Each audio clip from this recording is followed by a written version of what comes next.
An exclusive interview now, a top doctor exposing everything the deep state is trying to hide about CV. Welcome to the Next News Network, my friends. I'm Gary Franchi. We are in day 9 of the Trump administration's 15-day Slow the Spread campaign. Now, we have our guest here. His name is Dr. Shiva. He has more accomplishments than I can mention in an introduction. He holds 4 degrees from MIT, a doctor, a PhD in biological engineering, who studies the immune system daily. You posted something last week that I reported on, your tweet, and this is where you said that the CV fear, the fear-mongering by the deep state, will go down in history as one of the biggest frauds to manipulate economies, suppress dissent, and push mandated medicine. Now, you were tweeting in response to President Trump's claim that Democrats were inflaming the situation, the crisis, for political reasons. How did you come to the conclusion that what we're experiencing now is one of the biggest frauds in history? Yeah, so if you look at that tweet, if you can bring it up again, if I can ask you to do that, if you look at that tweet, the 3 things, it's a very potent tweet because, first of all, I got my PhD in biological engineering at MIT. No, I didn't pay for that. I got 4 degrees, in fact, at MIT because of my deep interest, remember, in medicine. And the Department of Biological Engineering was a new department MIT created in 2003 to really, because there was a revolution taking place in biology saying we needed to take a systems approach to biology. The second part of that tweet is I'm considered one of the renowned people, world-renowned people in understanding the immune system and precision and personalized medicine. In fact, 4 months before I put this out, I was invited to present the distinguished lecture at the National Science Foundation on my thesis on the modern immune system. So that's one part of my scientific life. The other parts here are very important because I've been a student of politics since I was a kid because I grew up in India, which had a caste system. People you won't find a lot of Indians like me here. My parents were considered, and I was considered, an untouchable, which is the lowest of the Indian caste system. It's like, people calling the Trumpers deplorables, okay? And so when you look at this, the tweet is really addressing 3 things. You have people using fear to manipulate economies, suppress dissent, which is what the hierarchical system, the upper caste used to do. Shut up, fall in line, shut the hell up, right? And push mandated medicine because, look, the medical system we're moving towards is a top-down system, totally controlled by big pharma, big ag, and big vaccine manufacturers.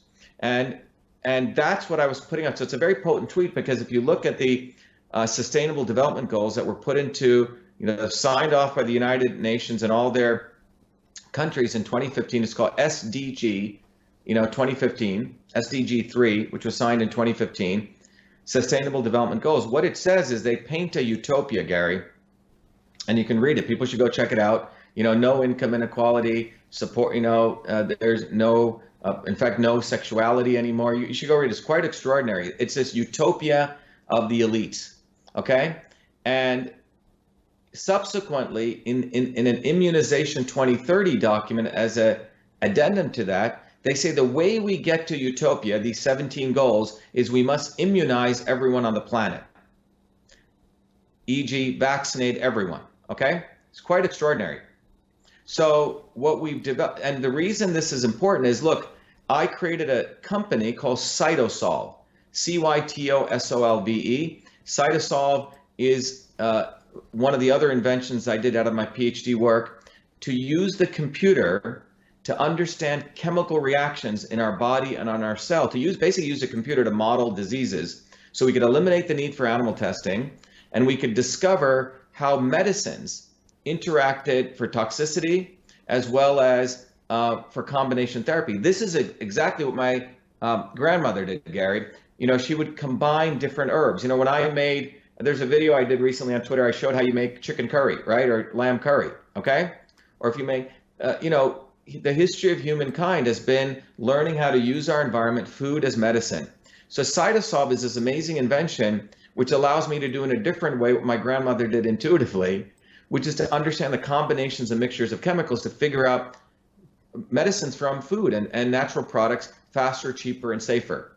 So that technology, when I built that, I said, wow, pharma guys would want to use this because it takes them 15 years to build a drug, $5 billion. And I don't know if you know this, the pharma industry is in peril right now.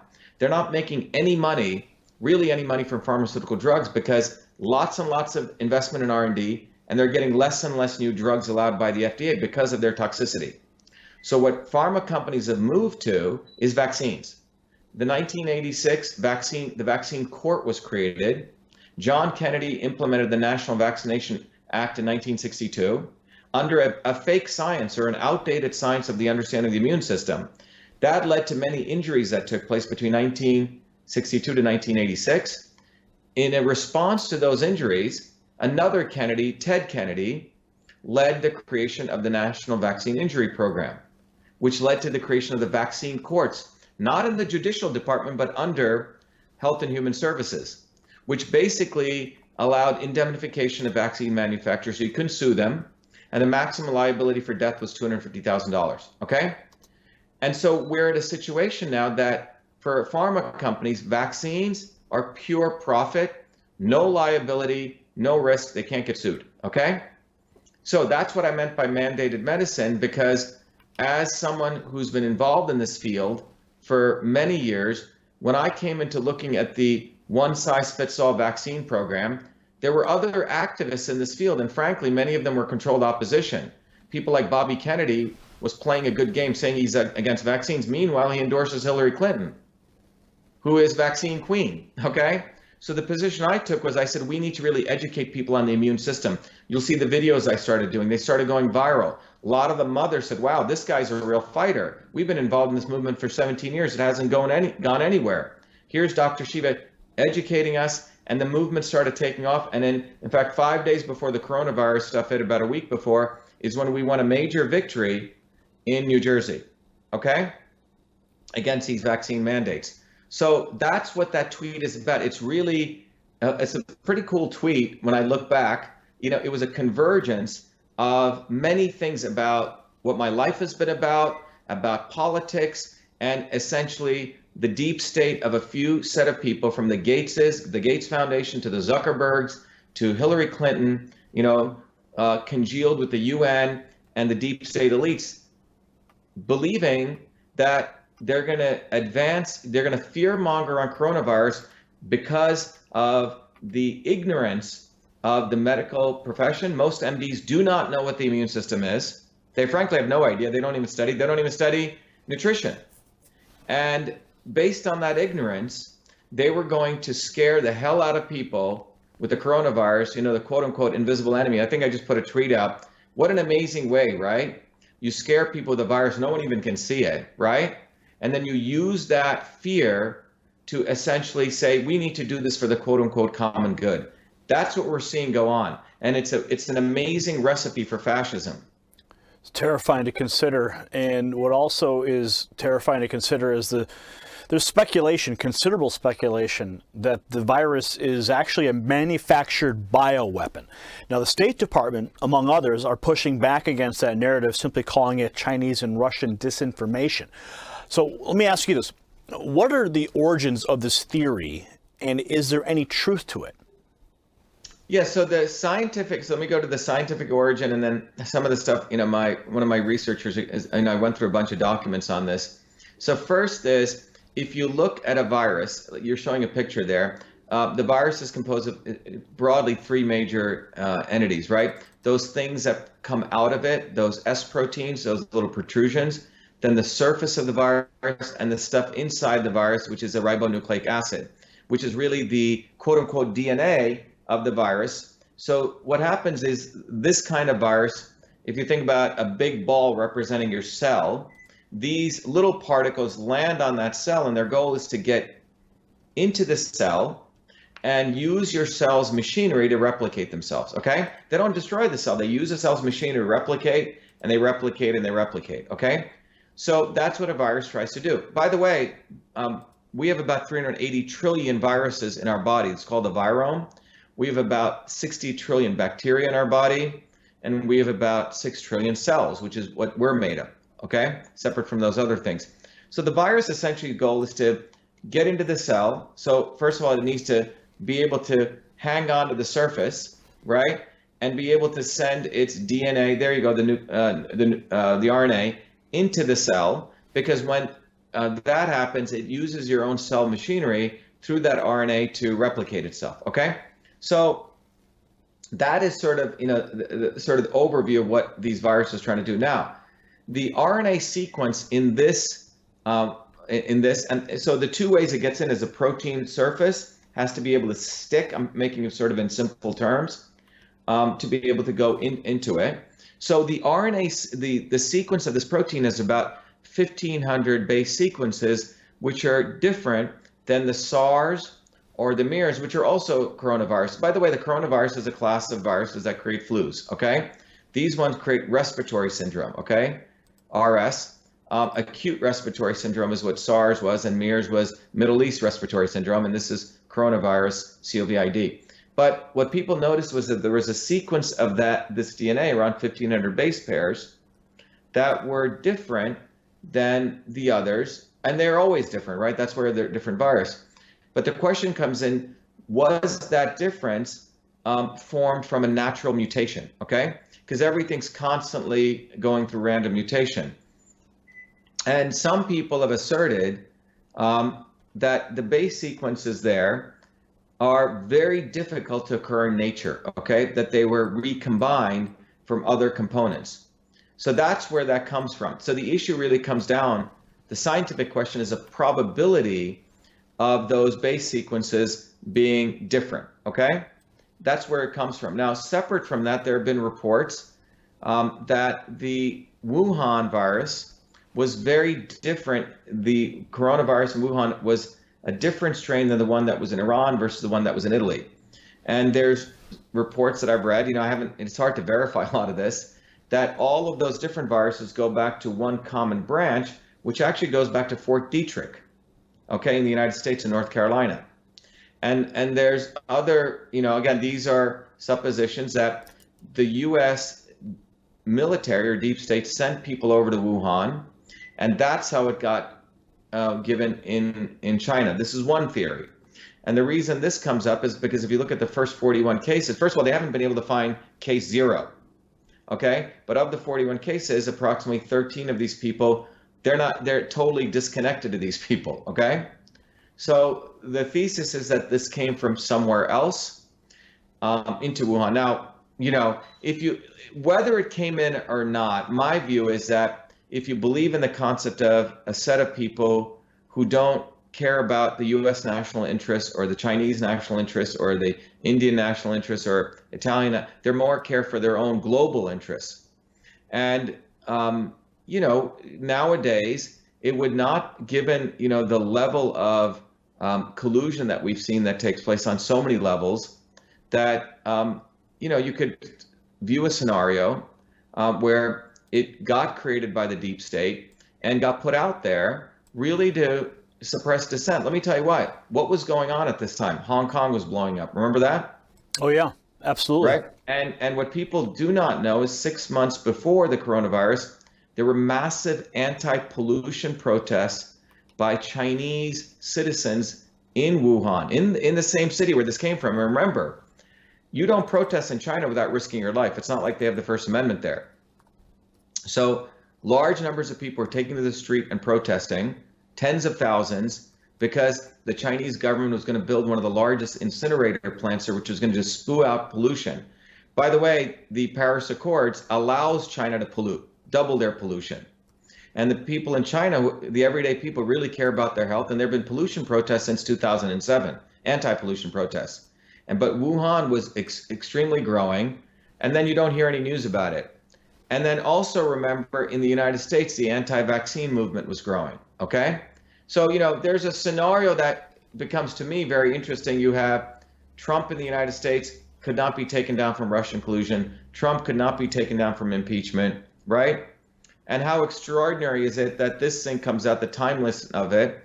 You see Hong Kong completely disappear, serves the globalists, because they don't have to do, because remember, any protest creates uncertainty for globalism, right? You see Wuhan go away, and then you see now an argument is saying, of course we should vaccinate everyone, right? Against the anti-vaccine movement. So that's why I put that out. Wow. And when you're a student of politics and a student of medicine, you start seeing these connections, and you also recognize that the academic elite in this country is basically practices the oldest profession. No one in the academic elite is saying anything. Fortunately, I don't owe anything to academia. I made my own money by myself. I have the training to call out a guy like a Fauci, to call this out because I understand the science. And most people in the field of immune systems don't really understand the science of immune systems. If you ask a typical doctor, if you ask them, well, what is a virus and how does the immune system work? They actually think that the virus is some big boogeyman, it's got big claws like alligators, and it goes into your body and starts eating your tissues, right? Like the Ebola thing, and you spew blood, and the vaccine blocks that, okay? That's their understanding of the immune system, and it's far from that, and we can talk more about that. Yeah, I want to get into the vaccine itself because that's certainly in the works, as you know. What is your opinion of this vaccine currently? Well, look, I think there's several companies attempting to do the vaccine, and one of the newest types of vaccine is called a nucleic acid vaccine, nucleic acids, right? Where you're injecting. The old model of a vaccine was you actually take the virus particle itself, you create an attenuated version of it, which is a dead particle, you put it into your immune system, so you awaken your immune system's natural processes, so it builds antibodies and et cetera. But the problem is those vaccines weren't working that well because they weren't getting the proper immune response, so they started adding aluminum and mercury and other what are called adjuvants, which have other disastrous effects based on your body type. So here, what they're saying is we're going to inject in what's called a nucleic acid, essentially, particles, just like DNA particles, which will find its way into the cells, and it'll actually hamper the virus replication process. Okay, so it's a different kind of effort versus creating antibodies. It's actually stop the replication process. Look, vaccines, by the way, they're saying they don't need to be tested. Vaccines were considered, Gary, is another class of interventions, not pharmaceuticals, not biomedical devices. They actually have a much lower threshold of safety testing. In fact, of the 30 vaccines recommended by the CDC for young kids, not one of them has been a saline placebo control tested. You'll find it's quite amazing. And in fact, the one that they said they did a test on the HPV Gardasil vaccine, it was a fraudulent test. That doesn't surprise me, honestly. It doesn't surprise me. So what do you think is going to happen with this vaccine? Do you think they're going to roll it out? Do you think they're going to mandate it like they just passed that law in Denmark? Yeah, so right on Thursday of last week, by the way, Denmark is considered by the UN, per their Sustainable Development Goals, as one of as a country that epitomizes, next to Sweden, the hallmark of those goals. And on Thursdays, Denmark said that they can forcibly go into people's homes and vaccinate people with police, which means military. So, look, when you're developing things these fast, you don't know the side effect of these things. And what we're saying is, we don't care about the side effects. We need to get this vaccine out. So it's creating some very important precedents that Americans need to be concerned about. First, what's going to happen next year? Okay?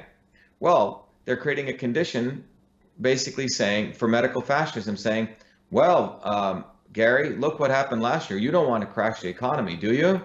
We're going to have to vaccinate you. And forget the fact that we actually look at the immune system, that the immune system, the people who get harmed, it's not the virus that harms them. This is something that's fundamental, which I've been trying to harp on. Fauci, he's not talking about this. So we have an ignorant set of educated elites, and they're taking advantage of the American people because what they're saying is there's this boogeyman called the virus, okay? And you need the vaccine to help you stop that, okay? Boogeyman, savior. Boogeyman, savior. Savior's Bill Gates, right? Clinton Global Initiative, etc. Big Pharma. And that's basically what this is, because if you actually understood the immune system, it's laughable. The reality is the immune system has evolved over billions of years. We grew up in bacteria and viruses. We're supposed to play out in dirt. That's how the immune system gets turned on. So what happens is it's people who have immunocompromised immune systems, which means their immune systems are not firing on all cylinders. Imagine you have 3 cylinders, it's only firing on 2. You know what happens? The 3rd cylinder has to take up all the effort, right? Well, that 3rd cylinder in immunology is called cytokines. It fires so hard that it overreacts. And it starts not only attacking the virus surface, but also starts attacking your own tissue, differentially based on the proteins of that virus. You follow what I'm saying? So it's your own body attacks itself because of a weakened and dysfunctional immune system. Well, how do you get a weakened and dysfunctional immune system? Well, eat crap all day, eat sugar all day, okay? Eat a diet that's no longer has any vitamin D and nutrients. In some ways, I was talking to one of my customers, I run a company called Cytosolve, which we help companies actually create great products with this technology. And he was saying, this is sort of Darwinian right now. The people for years who've been eating garbage, the people for years who've been victimized by dirty air, dirty water, dirty food, their immune systems are compromised. Now, look, also as you age, right? Your thyroid function goes down, your HCl levels go down, your vitamin A levels will get suppressed, right? And you don't get enough vitamin D, and nor is your body able to really do proper digestion, right? So what ends up happening in this entire process, you have weakened immune systems. We should have been calling, if they really cared, we should have been calling, for real emergencies for the fact that we have 20-30% obesity rate in this country, is that people's immune systems are shot. So instead of so we feed people garbage, dirty air, dirty water, dirty food, right? Across all establishment parties. And then when a virus hits, isn't it an amazing opportunity to really force the further narrative? You need pharmaceuticals and vaccines. When we don't want to address the underlying issue, which is immune health. And that's why I wrote that letter to the President of the United States. This is really about immune health. This is the fact that we don't get enough vitamin D, we don't get enough vitamin A, we don't get enough vitamin C. I mean, there's other things, but we can focus on those 3 things. In Chad, in African country of Chad and Djibouti, I forget how to pronounce it, there's only been 1 COVID case and only no deaths. Why is that? Well, because people live probably lives that we should probably think about living. They're out in the sun. They're, digging up roots. We may consider these people 3rd world, but we almost have to reconsider what the hell does it mean to be in a first world country if we're filled with toxins, filled with these kinds of mandates. Our kids are eating garbage. When you eat high sugar diets, your body produces candida. It knocks down your, certain gliotoxins, which essentially knock down your macrophages and your T cells, 2 important cylinders in your immune system. So what we're doing is we're basically destroying the immune health of our people. So the solution is pretty simple. At least get out in the sun. If you can't do that, you got to boost up on vitamin D, vitamin D, vitamin D. Vitamin D, I'm going to be doing a video on this to explain this to people, literally creates through a set of pathways very interesting molecules which are the fuel to your macrophages. Well, I take vitamin D every day. You got to do that. I mean, look, I can tell you what I would do. From the medical advice, everyone should go and talk to their doctors, but the problem is they don't know a lot. But 5 to 10,000 IUs is not a bad thing to do if you're not out in the sun all the time, which we're not daily. Yeah, I take about 5 to 10,000 depending on the style. Either it's a droplet or it's a pill, and the pill has some probiotics built into it. Dr. Mayer Eisenstein was the one who turned me on to vitamin D years ago. Who's that? The late Dr. Mayer Eisenstein. I said, look, where does vitamin A come from? The dark, rich vegetables and fruits, okay? And where does vitamin D come from? The sun. So it's like basic stuff. Fruits and vegetables, get some sun, okay? Well, if we're living in households where we're not getting sun, we're not getting fruits and vegetables, and we have a depleted culture for 25 years, and we have Monsanto, driven, food, which basically those pesticides affect the gut microbiome, which throw our gut off, and then we're eating high sugars. I mean, it's a recipe for death. But we're not addressing that. We're like hyping up this virus, fear-mongering it, fear-mongering it, fear-mongering it. And what is the result? You have people hiding out in homes, people getting ready to accept fascism, and people not addressing the fundamental issue, which is immune health. Well, let's If talk you want to about make our kids strong, it's immune health. Let's talk about the team that the president has assembled, his team of experts, and they're already talking today, this morning. They're talking about, get ready, this is going to be seasonal. They're already conditioning the public to accept that. And as I'm driving through, or before the whole shutdown in Illinois here, driving through any Walgreens or Walmart parking lot, you see signs for flu vaccine and all these different things. I'm envisioning a time where we're going to see the same thing. Coronavirus vaccine is free for everyone today, right? So that's, I think, a future. Well, it's going to be even more. It's going to even be more unfortunate than that. It'll be, oh, Gary, your driver's license is coming up for renewal. Did you get all your vaccines? You can't travel. Hey, you can't take the train or the bus. Hey, you can't go to the gym. You can't go here. This is where this is headed. A gym will say, well, we can't allow you in here, Gary. We don't want to harm all of our other people, right? Do you remember when, who was it? Michael Jordan played with the flu. People are like, wow, look at Michael. He's playing there with the flu. He's strong, right? Remember that? Oh, yeah. So what I'm saying is this entire thing is a master setup. It's chess move after chess move. And it's brought to you by Anthony Fauci.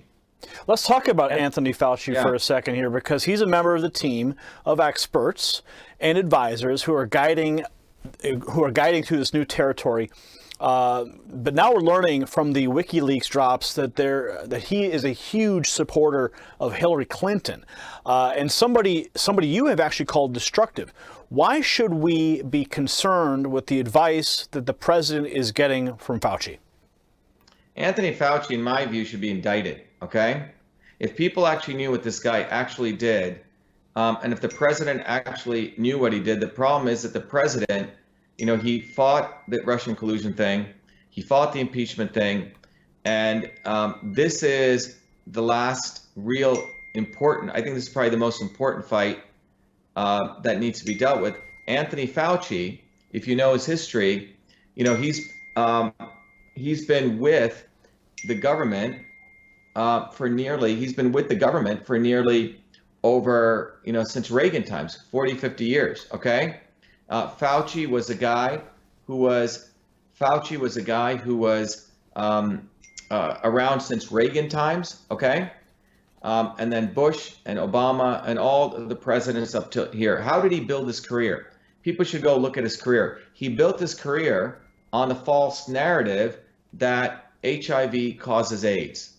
Do you remember AIDS? The whole AIDS scare? Oh, yeah. I was terrified when I was growing up learning about that. He built his entire career on HIV causing AIDS. All right? Peter Duesberg, who I've spoken to, who was a truly great scientist, the youngest guy to get tenure at Berkeley, one of the youngest members of the National Academy of Sciences. Peter, won every award that NIH had to do. But when Peter said, wait a minute, there is no causal relationship between this virus, HIV, which he considered a very harmless virus, and AIDS, he was vilified, all of his grants went away. And the guy that promoted this lie was Fauci's predecessor by the name of Gallo, Robert Gallo. Robert Gallo was brought up on scientific misconduct charges. He literally stole the HIV virus from France. He couldn't produce enough of the virus because they couldn't find it, okay? He created a bogus HIV test. And the result was Fauci came to his rescue. I think there was a power play. Fauci essentially took the lead. Gallo was put into the back, and that was the beginning of this guy's career. He writes about how he hangs out with Bono and, remember the whole AIDS and all the stupid celebrities getting involved in this nonsense, right? Oh, yeah. So Fauci, he's a veteran of this. This ain't his first rodeo. He learned how to create bogus science, to promote bogus science, to create the fear of HIV causes AIDS. Billions of dollars were spent on this. A lot of people died because people used drugs like AZT. I had a very good friend of mine who died from it. And, people didn't learn HIV is frankly a harmless virus. Okay? The people who were dying from it were, again, immunocompromised. Gays at that time, were having 1,500 partners. We're doing meth, amphetamines, all sorts of drugs. They were destroying their immune system. You had IV drug users who were destroying their immune system, and you had people getting blood transfusions, not because of the virus in the blood, but because they would get immunosuppressive drugs. The simple point here from a scientific standpoint is when you lower and you destroy the immune system. So Fauci doesn't want to talk about that. Everything is about the boogeyman of viruses, okay? It is the biggest fraud that's taking place. Fauci knows what he's doing. He's been doing this. He is the face of pharma and vaccines, and he sees his opportunity to become, the hero in all of this.